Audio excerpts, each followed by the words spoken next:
pear is extremely high in calcium, magnesium, all kinds of nutritious things. It's a great source of antioxidants, and it's super delicious. It's so good. So I figured I have this plant here. As you can see, it's like humongous, and I've cut off half of them and eaten them already. So now I'm going to harvest some of these. You want to wait until these are not quite done, because you can still see they have green on them. If you look back there, there's a nice red one.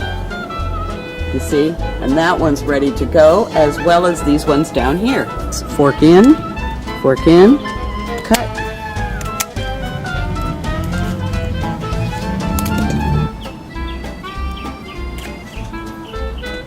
That's a good one. See, I want to show you these little spikes here. See them? See these? Very annoying if they get into your skin. Very, very annoying. I picked up 8 of these little spikes. Yeah, I just pulled them all out. I picked up 8 just by lightly touching this. So that's why you want to be super careful, wear gloves and protective gear, and really be very attentive to what you're doing. But it's worth the effort.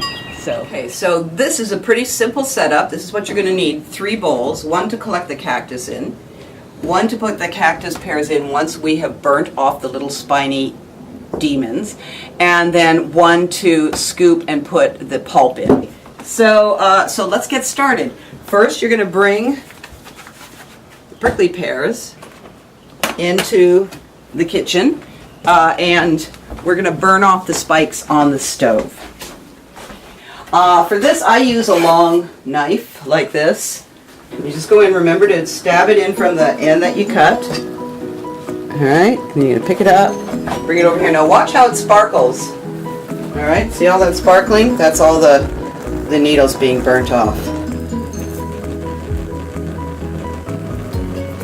It's a bit time consuming, but that's what good cooking is. The results and the consequences are like delicious.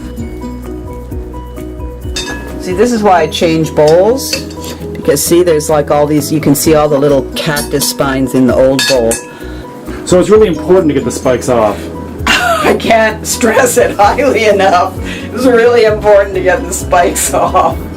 You never bite into anything that has spikes coming off of it. I would think that was a given, but given this political climate, maybe some people need to be told.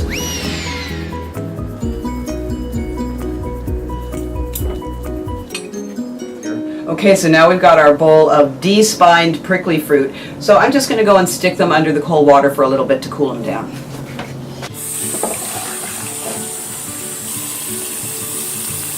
Take the whole bowl out with them in the water, just to cool them down while we're cutting them open. This is the fun part.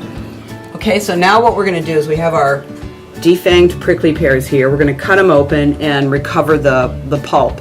And this bowl that we were using before, we're going to use to throw the skins into. And then this whole thing will get thrown out. Alright, so prickly pear. I'm going to slice it open in half, and I want you to see how beautiful it is inside. Look at that fruit.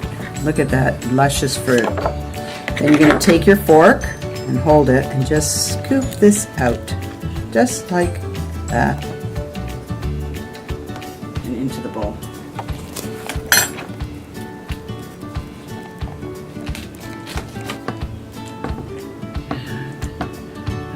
Oh, Foxy's excited about dessert.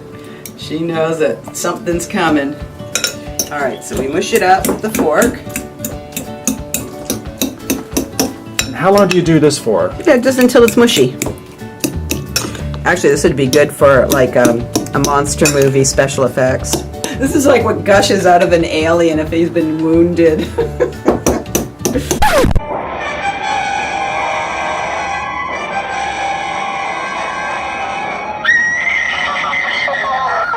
So now it's ready to eat.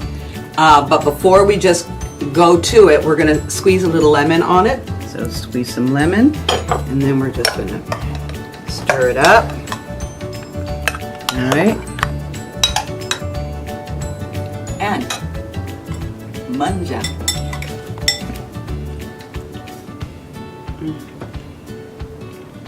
So good. Now, You're going to feel the seeds and you're going to want to chew them. Don't. You can't. They're too hard. You just mush the stuff around in your mouth and swallow it.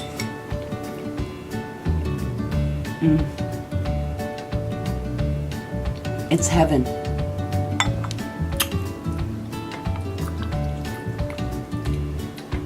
You know, it's really good.